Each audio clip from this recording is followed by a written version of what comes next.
Hi guys, welcome back to my channel S Chemistry. My name is Sonal and today we will discuss a few tips in order to help you enhance your demo lecture if you're going for a teacher's interview. So with that being said, let's get started.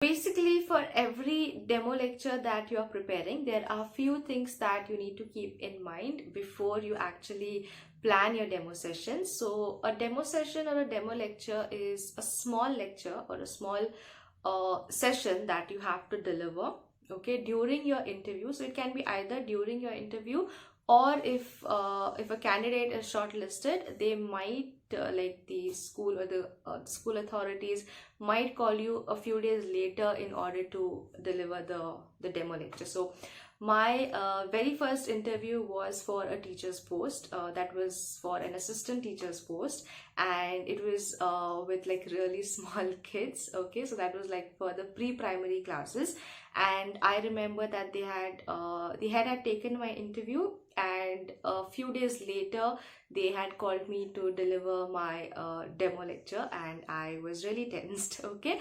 So these are the things that you need to keep in mind. So either you might have it on the same day of your interview, so you have to be prepared for either of these, or they might call you a few days later after your interview, okay. So that's the first thing. Second thing is, where do you actually give the demo class?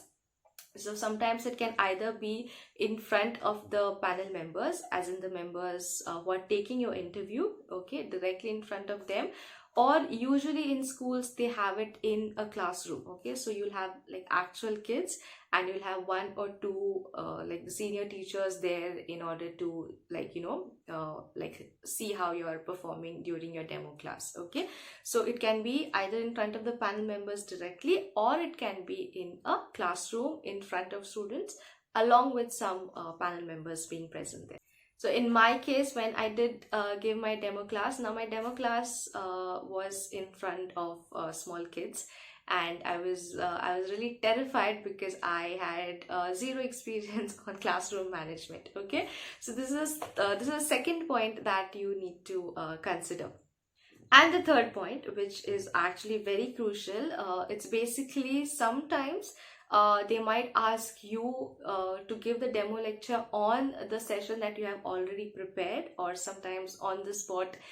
They might give you a particular topic and then you have to teach that particular topic, okay. So either of this can happen. So there are three things that I've just mentioned to you all, which falls in the pre-preparation category, and all of these three are extremely important, specifically the last one, because you have to be thorough with the syllabus of the class for which you're going for the interview, okay. Because if they are asking you to deliver a demo lecture on a particular topic, then you should be well versed with that particular topic. So in my case, when I went for my interview, they had given me a storybook. I told you it was like for pre-primary classes. They'd given me a storybook, and I had to narrate that story to the kids for my demo session. So I didn't have to prepare anything.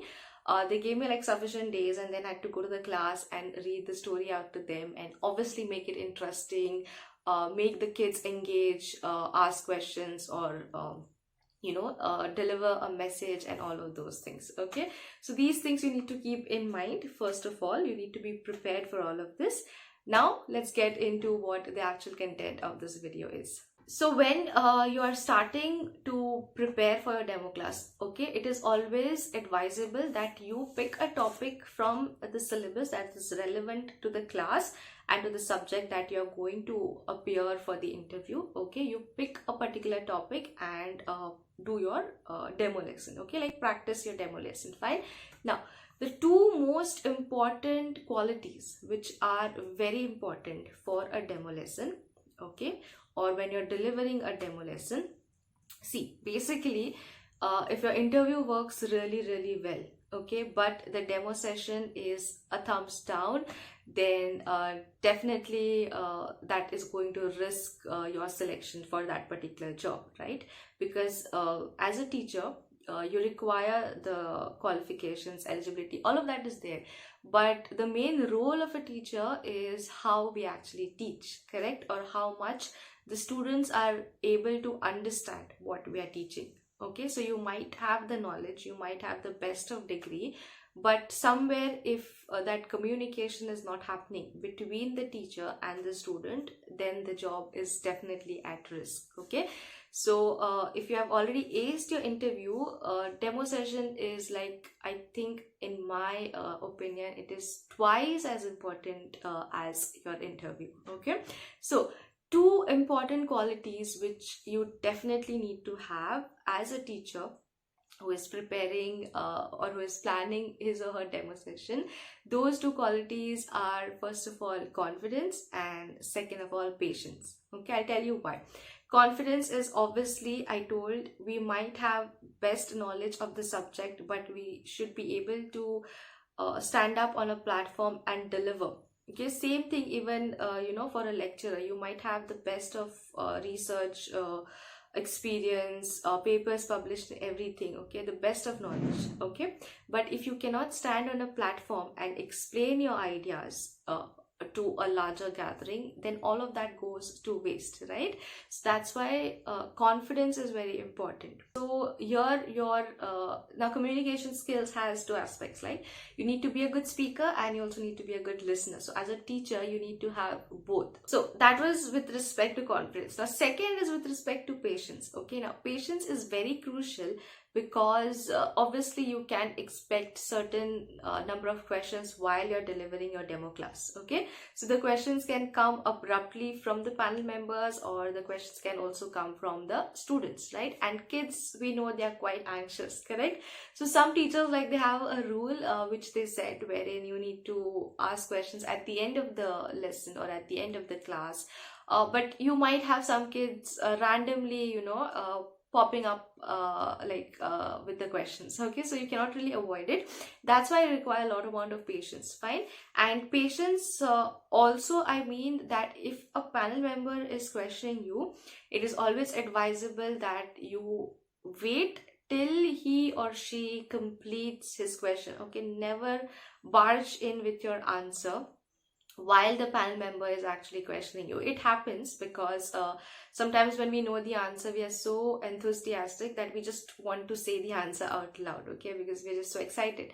But that does not work in a healthy way. Okay, so you need to have like good amount of patience, so that you listen to the question properly, and then you prepare your answer mentally, and then it comes out with confidence. Okay, so these two qualities are very, very important. The next thing is how you're going to actually present yourself. Okay, so always remember that you need to have a very professional and a formal look, okay, with whatever attire you all are selecting. Also be sure that you are comfortable with the type of attire that you are wearing. So even your look is very important over here, and try to keep it like professional, and try to keep it as formal as possible. Okay, the next point that you need to consider is how do you actually plan your demo lesson. Okay, now when you have to plan your demo lesson, the first thing that comes into mind is actually what you're going to teach, right? You cannot plan without a topic. Okay, so this is very, very important that you pick a topic with which you are well versed, okay, with which you are the expert. Fine, so pick a topic which is your strongest asset, okay, and then only go ahead and plan your demo session. So once you're ready, you usually plan your demo session for 10 minutes, 10 to 12 minutes, not more than that. Okay, you're definitely like usually they don't have a demo delivery which goes up to for half an hour or something. Mostly it is 10 to 15 minutes, 12 minutes maximum. Okay, but you can be just prepared for 15 minutes. Okay, once you have the content ready, the next thing is you have to practice. Practice as much as you all can. Practice it in front of a bunch of people who can relate to the subject. Practicing is very, very crucial. So once you have chosen your topic, you have your content ready for about 15 minutes. The next thing that you need to do is practice as much as possible. So those were the things that you need to consider with respect to how do you actually go about with your demo session. How do you get a topic, prepare everything. Okay, now while you're preparing, there is one thing that I need to tell you all.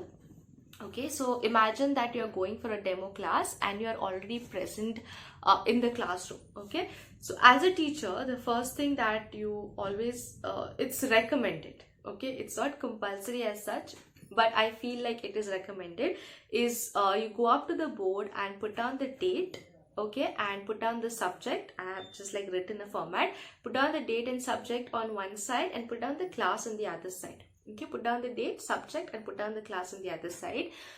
Some teachers, they also have a habit of putting down a quote at the top of the board. So if you guys have like sufficient time, you can do that as well, but don't pick up a very long one. Pick up a short one which you can finish writing in a few seconds. Okay, so you can have the quote written at the top of the board, you can have the date and the subject on one side, and then you can have the class. Okay, then you can put a subheading like a topic. Okay, but I would suggest do not directly write the topic. Okay, always when you have to teach something, interact with the class in such a way that the class itself gives you an answer in regards of that topic. Okay, in that way you will see that the students are also engaging a lot. Okay, so if you are like teaching photosynthesis, just for an example, okay, directly do not give them the definition of photosynthesis. Okay, you can actually talk to them about plants, about different types of plants that they see around, and then talk about the green color, chlorophyll, or whatever.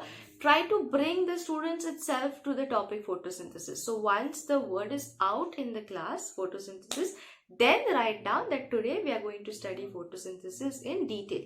Okay, so once they have like a rough idea, then go ahead and give them the scientific definition of photosynthesis. Okay, this is one thing that one of my professors used to always say to us, that no matter which degree you guys get, like you might have a master's in chemistry, you might have a PhD or a postdoc or whatever it is, okay, but a person who's good at teaching, guys can listen to this, okay, it's very nice actually, and it's very motivational as well. A person who's actually good at teaching is the one who can explain a complex term, okay, to a child in the simplest form. Okay, so we might know like the greatest of terms, okay, but he used to say, like, if you have any sibling, like a brother, sister, a younger fellow, and they come to you and they ask, like, what is this? Okay, you cannot sit there and give them the textbook definition, right? You need to give them a few words to which they can relate to, and they can understand it in the most easiest way. Okay, so if you have a complex topic and you can make a kid understand about it, I think then it actually shows how knowledgeable you are. Okay, so that's why, so no matter what you're teaching, try to give them like some daily life experiences, okay, to which they can relate personally, and they themselves will never ever forget. Textbook definition is something that we can't forget because that is something we by heart. Okay, but things to which we can relate, theories to which we have our own explanation, are some things which always stay with us. Okay, so that's how and here obviously the panel members can notice that you are engaging the students into the class. Okay, interaction with the students is also seen over here, plus your communication skills, your confidence, and your teaching style is also highlighted in this entire process. The next point that you need to consider is your teaching speed. Okay, so it shouldn't be very fast, it shouldn't be very slow. Okay, so somewhere in between you need to keep your teaching speed. Okay, and the last main point that you need to keep in mind, which can enhance your demo session, is behave as if you are actually teaching in that school already. Okay, don't take it as a demo class, take it like a real class. Okay, take it like you're a real teacher and you're the class teacher of this particular class. These are your students, and you're responsible for the enhancement of this class and everything. So behave like a real teacher. Okay, and another thing that you need to keep in mind with kids is that you need to be specific with respect to your discipline rules. Okay, so yeah, obviously you have to make the kids comfortable, interact with them, and all of that is there, but you need to also have some ground rules set. Okay, so when you are starting with your lesson, you can always see that now this specifically I cannot tell, like each teacher, they have their own set of ground rules, or the discipline method that they follow, so that will depend. But yeah, you need to have certain boundaries as well, wherein your student has to be comfortable in approaching you, but there has to be that teacher student boundary drawn as well. Okay, so that is another thing that you need to keep in mind. Fine. So yeah, I think I have covered most of the topics. I just thought that I'll make this video because my previous video on lecture demo sessions doing quite well, and then I thought that it's good to do one on teachers as well. Okay, so I will stop with that. Thank you so much for watching, and please give this video a thumbs up in case you did like this video, and subscribe to my channel. And yeah, thank you so much for watching. I'll see you guys next time. Bye bye.